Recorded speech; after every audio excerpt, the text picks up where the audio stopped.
susunod na programa ay rated PG.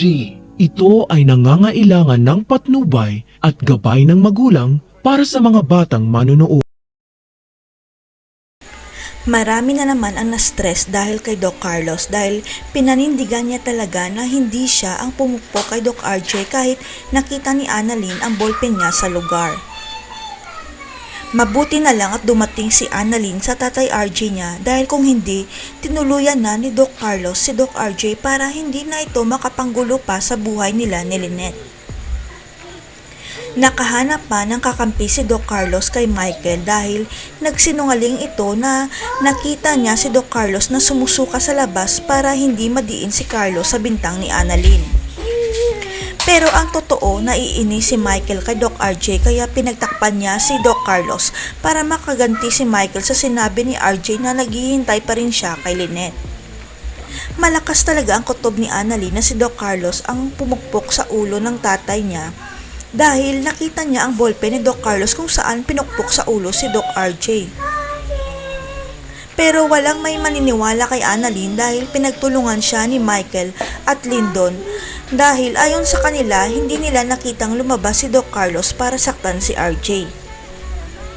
Kaya walang choice si Annalyn kundi manahimik na lang pero hindi siya titigil hanggat hindi niya nalalantad ang tunay na kulay ni Doc Carlos bago ang kasal nila ni Lynette.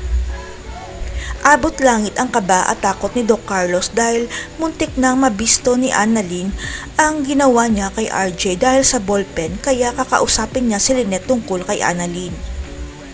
Nakiusap si Doc Carlos kay Lynette na bawalan nito si Annalyn na makipagkita kay RJ dahil ito na lang ang nakikita niyang paraan para hindi na magduda si Annalyn sa kanya.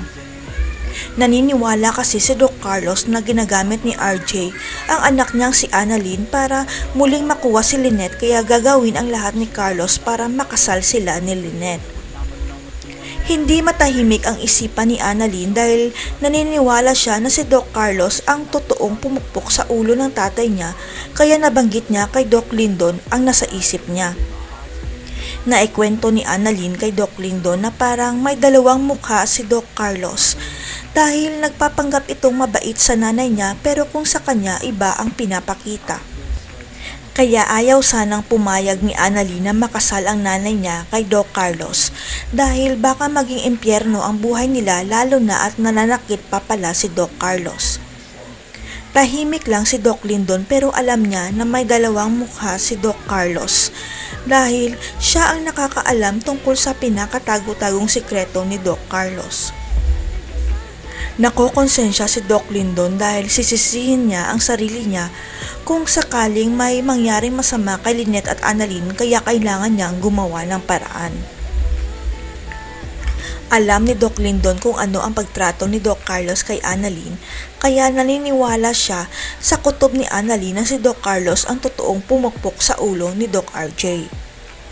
Pero walang ebidensya si Annalyn para madiin sa krimen si Doc Carlos kaya tutulungan niya si Annalyn na makamit ang hustisya sa tatay RJ nito para makabawi man lang siya. Curious rin kasi si Doc Lyndon kung si Doc Carlos ba ang nagpahamak kay Doc RJ dahil siya lang naman ang may motibo na gawin yun at baka sa susunod siya naman ang mabiktima.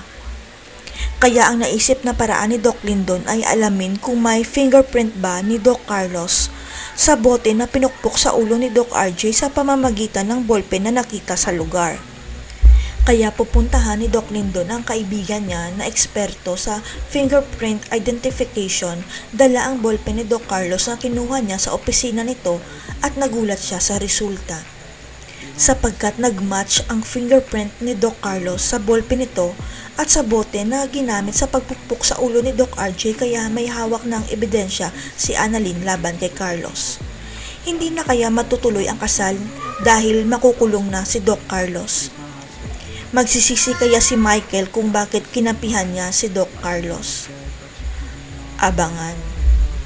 Everything is like a test, I better not text.